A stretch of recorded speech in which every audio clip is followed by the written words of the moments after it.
sie haben gehabt Visas, mein Tate gehabt Visas zu kommen da, zu Amerika. Aber die Schwester nicht gekannt, rauslaufen von Haus, hat gedacht warten, bis wird sie können nehmen. Und die Visas sind zu spät zu nutzen. Hat gehabt einen Vetter da in Amerika, was hat gehabt eine Pharmacy. Und die Pharmacy in Keller ist gewesen still. Sie gemacht, und hat gehabt Geld. Hat sie geschickt $500 zu der Schwester und zu meinem Vater.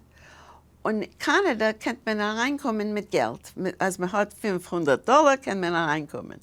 Dann sind sie reingekommen zu Kanada. Und dort geblieben ein Jahr. Und danach gewollt gehen zu New York. Noch einmal gegangen mit der Grenze, gekommen von Kanada noch in ein Schiff und gekommen mit der Bahn zu New York. Seien sie gewesen nicht legal. Aber nachdem, wenn meine Mama ist gegangen, es ist schwer, weil ich nutze es nicht. Sie ist geworden ein Citizen und er ist gegangen zurück mit ihr in Kanada und gekommen mit der, wie ein Mensch darf kommen da und danach ist er geworden ein Citizen, ja.